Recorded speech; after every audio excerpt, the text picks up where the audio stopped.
You have to imagine like the camera was there, but I was facing in this direction because the choreo starts in this direction. And the boys, Jacob, Juyeon, Q, and Sonu, they were standing like right there. I had like eye contact with them before I had to start dancing.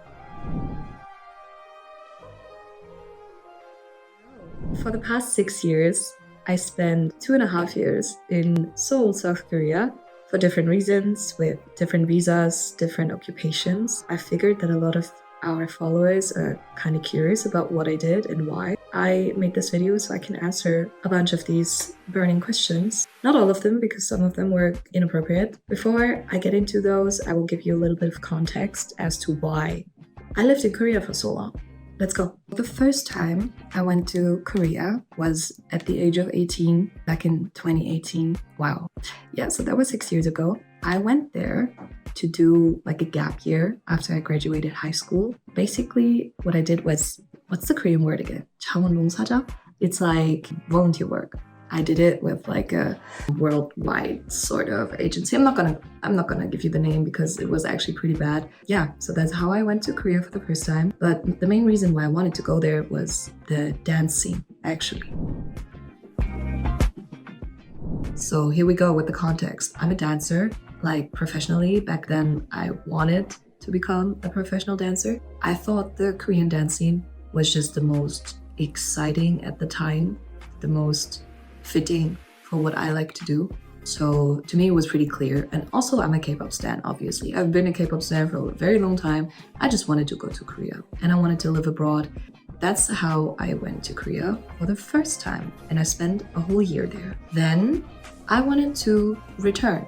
After coming back to Germany in 2019, my plan was going back to Korea. I already had a booked flight and everything.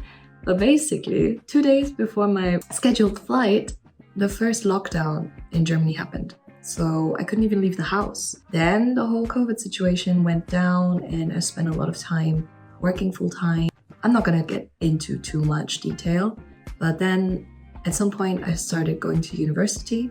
I just needed to do something. No, I really wanted to go to university, so I started that.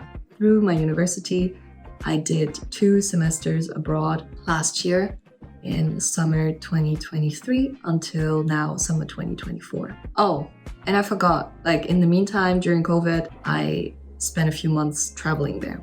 So that's how we get the 2.5 years, basically. To recap it, first time I went there, I had a visa for my volunteer work. The second time I went there, it was just a tourist visa. You don't need to apply for that. And the third time, I had a student visa. One of the first questions I got was, what was your job in Korea? My volunteer year, I spent working at a sort of kindergarten / preschool. Yeah, that was my job, that was my occupation, but I didn't earn money for that because it was volunteer work. I would not recommend doing that, actually. Korea is expensive. When you go there, you should be earning money, or at least not work for free. That being said, the kids were great. The work environment wasn't necessarily the best. Let's just leave it at that. The other time, I just spent traveling, so I didn't have a job. And then when I came there as a student, I was, a student. We got some questions regarding the language barrier. Is it difficult to live in Korea when you only speak English? And another question asks, do you need to speak Korean to go to work and buy stuff like shopping, eat, etc.? Well, so when I first came to Korea, I only spoke like a very, very, very limited amount of Korean. It was really bad. Like I barely spoke Korean, okay? But I kind of understood a lot through watching variety shows and all that stuff, you know, as a K-pop stan does. It was okay, especially if you're only there for like vacation. I think it's totally fine if you only speak English, although it will help you if you can read and write Hangul. But the longer you live there, the more it's gonna get to you that you don't know the language, because you do want to make like meaningful connections to Korean people or other foreigners that might only speak Korean. For example, through my dancing, I made a lot of Japanese friends, a lot of Chinese friends, Thai friends, and a bunch of them only spoke Korean as a second language and not like English. So we would try to communicate in Korean, you know, as native speakers. So in those cases, it really helps if you speak Korean. And also, I think it's sort of like something you should do out of respect. If you plan on living there for a longer time, you should be... Ein Verbindungsfehler ist aufgetreten. Bitte versuche es später erneut. Can I speak? Okay. I think it's something that you should be doing if you want to live there long term, learning how to speak a basic level of Korean, because you're coming to the foreign country and it's not the other way around. So why would people have to speak English to you if you're coming to their country, right? Yeah, learn a bit of Korean. It will help. It will help for sure. So this kind of fits into the next question. Is it easier to live in Korea versus Germany? That's such a broad question, because what does easier mean? Mainly Korea has been built to be convenient for people. Just like the public transport is very reliable. You have convenience stores that are open 24/7 at any corner where you can get basically everything that you need. A lot of things regarding entertainment and fun are just cheaper in Korea, which also makes life easier because you can afford those fun activities more easily. Also, safety. You'll have more police around, CCTV, if things get stolen, stuff like that. Yeah, I just feel like Korea has a lot of these little perks that just make your life more convenient that I don't find in Germany. Obviously, since I'm a German person, life in Germany is automatically easier for me because I'm not a foreigner. I don't need a visa. I don't need to do certain bureaucratic stuff that you would need to do as a foreigner. That's not very country specific. That's just what it's like living as a native in your country versus a foreigner in another country, right? That's something that will make your life harder automatically. So I feel like it's pretty even. That's very personal. I'm a vegan. Living as a vegan in Korea is so hard. I've been a vegan for 9 years or something. I've never lived in Korea without being a vegan, right? I could see a development from 6 years ago to today. For example, most coffee chains have oat milk or something at least. Back then, only freaking... And I don't know who else had it. It was very rare, so I always had to drink an Americano. I couldn't even have a latte. So that changed, which is nice. They have a lot of amazing vegan restaurants. If you want to go on a budget, you need to know your tips and tricks, and you need a kitchen. You have to cook. So that's one big plus for Germany in this case, because I feel like in Germany it's so easy to get around as a vegan, because you can basically go to almost any restaurant and you will always have an option. Versus in Korea, I would always need to check the menu first if I want to go with a bunch of people. Sometimes you go in a big group of people and they want to have barbecue or samgyeopsal or 닭갈비 and stuff like that, and oftentimes they would not have an option that I could eat. Then if you ask them to remove something or just change a little thing to make it vegan, sometimes they would refuse or just not take you seriously enough. Yeah, it's definitely harder. It's manageable, but you gotta be prepared for that. If you want to stay vegan, you gotta stay strong. Everyone says Korea is safe at night, but is it really?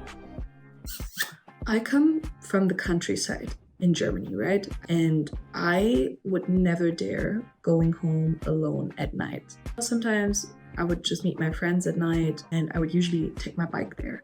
After that, if it was night, I would always have to sleep over at a friend's place or have someone take me home, because it would be too dangerous to just ride my bike back home to my little town.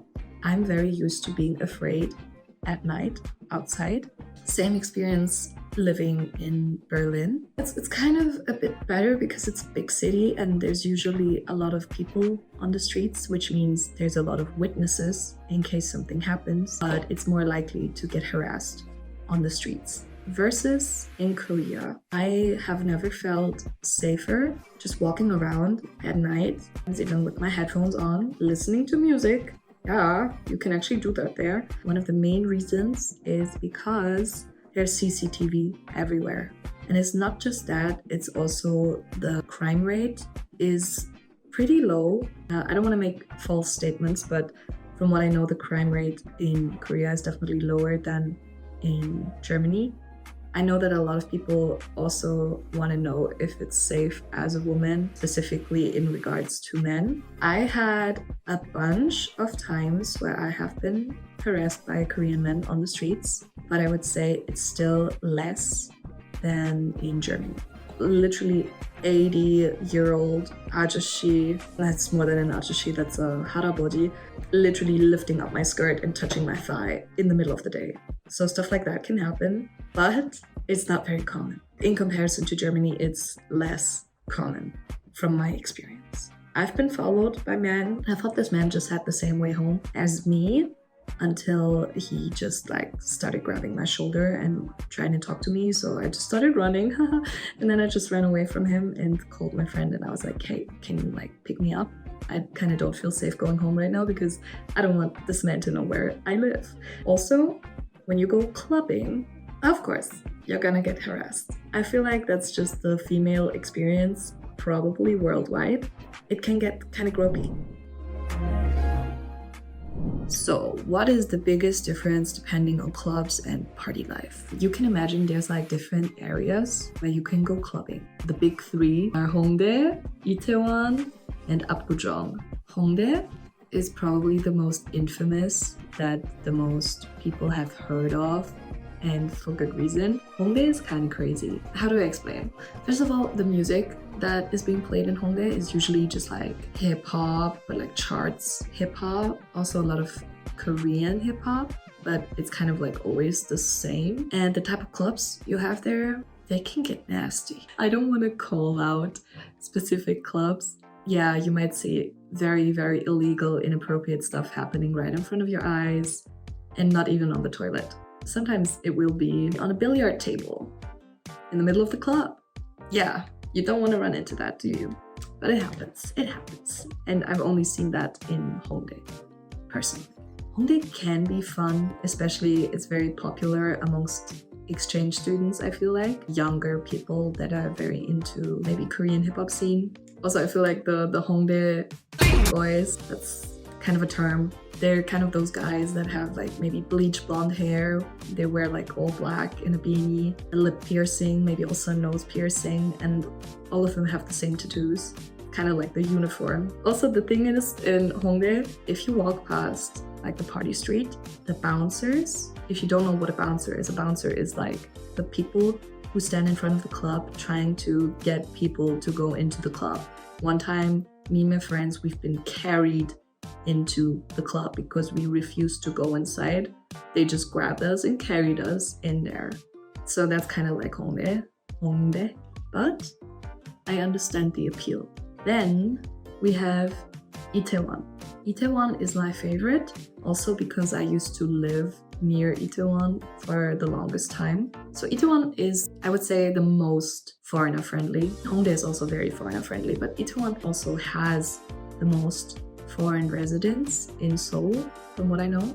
You just kind of feel very welcome. The vibes in general are just the most fun.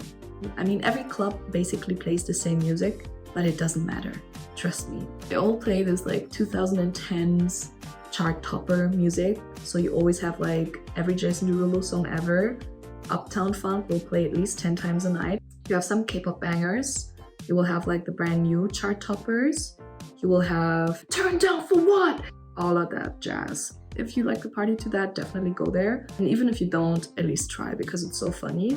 Yeah, Itaewon, I think, always is a fun time. I rarely had bad experiences in Itaewon. You can imagine there's some clubs that sort of feel like hunting bars, a place where guys go to hunt for girls or whoever. So you kind of feel like a piece of meat in there, but if you notice that real quick, you can just leave, and sometimes if you're about that, just go in there and have a fun time. But those can be a bit annoying if you just want to dance and have a good time, but trust me, there's enough places where you can go to just have a good time.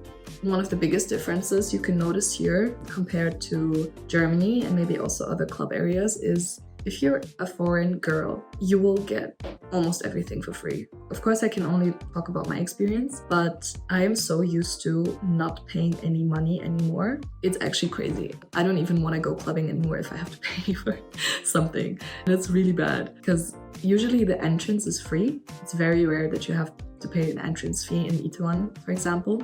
You can just like walk around the street if it's a busy night. The bouncers, they will give you the free drink coupons, and then you can collect and then decide where you want to go, basically. Just a free drink, why don't I get a bottle? Then you might get a bottle. You know, sometimes the female privileges come out and you can like negotiate. The drinks are fine. Like sometimes they don't put that much alcohol in them. Usually it's fine. You can drink that for sure. Of course, always check and look at the bartender as they make your drink because you want to stay careful, you want to stay safe. Usually that's a very safe option. And then the third one that I can mention is Apgujeong Rodeo, down the Hangang in like Gangnam area. And it's very different. More bougie. This is a place where you usually pay entrance fee for clubs. Oftentimes they also have like rappers or specific DJs performing, so it makes sense that they make you pay, you know? You will also notice there's definitely less foreigners. It's more catered to Koreans only, kind of. You go to Apgujeong and everybody you see could be on Vogue. Sometimes a lot of people look the same because they get the same surgeries. The music is very different. They also play a lot of Korean hip-hop because a lot of Korean hip-hop artists go there to perform. But there you have a lot of like techno clubs, grime clubs, Afro, all sorts of things. If you really have a specific music taste, I think you can get the most lucky in Apgujeong. And I was supposed to compare this to Germany and I completely didn't. So basically, partying in Korea to me is way more fun than in Germany, hands down. It's cheaper, people dance more. For example, in Itaewon, my favorite place, the people dance. The people are just like so unhinged and unserious. I like to dance to Jason Derulo. I think it's really funny. So it's Korea for me. Somebody asked, what's the difference in public transport? Korean public transport is on time, usually, and even if it's not, the frequency of the trains is so much higher. It's like so much faster than in Germany. It's super clean, it's super safe. There's rarely any issues. Korean subway, I love you. I need the jingles in Germany. I don't know what to tell you. It's obviously going to Korea. Do you see idols while walking on the streets or not? It's not a guarantee that you will see any, but it's very easy to see some. I have had multiple experiences where I literally just ran into idols. I was frequently going to 1 Million Dance Studio back in the day in 2018, 2019. They still had the different location back then. It was somewhere in Gangnam. Some night after training, me and my friend, we were hanging in front of the studio and we were just like talking for ages. And they already closed down, like the staff was leaving, but usually some teachers will have like midnight trainings at the studio. Yeah, we were in front of the studio and it was already super late. And then suddenly there was a black van like pulling up right in front of us. Imagine like my friend's back was facing the van and I was facing her at the van. And we just kept talking and I was like side-eyeing this car. And suddenly there was 4 guys stepping out one by one. They were all really tall and skinny and they were wearing like bucket hats and masks. You couldn't like recognize who they were until the 4th guy came out and I recognized that it was Jacob of The Boys. And I'm a huge The Boys fan and he's my bias. And literally I just let out a scream. I saw him and I was like, ah! Like this. And my friend, she had no idea who they were and she was just like, okay. Yeah, Jacob was like, hi! And then he followed the other ones into the studio. And then shortly after, a week later, I think, they came into the class. Do you know the Boys Bad Guy choreography? They performed it at like KCON back then. And the choreographer, Gu Sung-jung, he was the teacher and he taught the choreo in class and we filmed the class video and then the boys came to film the video. I was like selected in a group. It was already nerve-wracking because the choreo was really hard. And you have to imagine like the camera was there, but I was facing in this direction because the choreo starts in this direction. And the boys, Jacob, Juyeon, Kyu, and Sonwoo, they were standing like right there. I had like eye contact with them before I had to start dancing.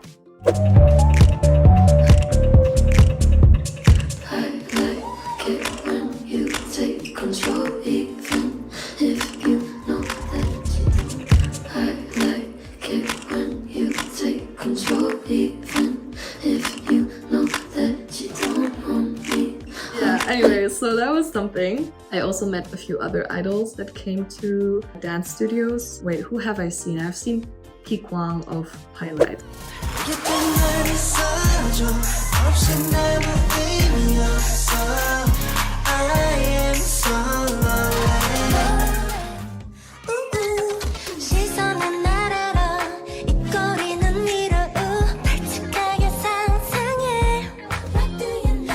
Seen Mamamoo.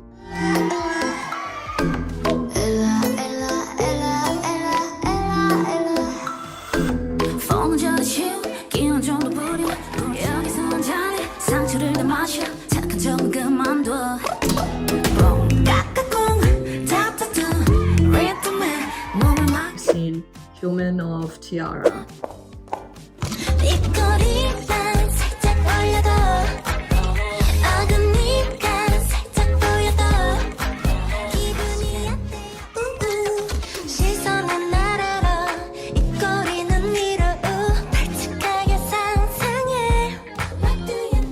Jason Derulo doesn't count, but I've seen him too. Bass drop.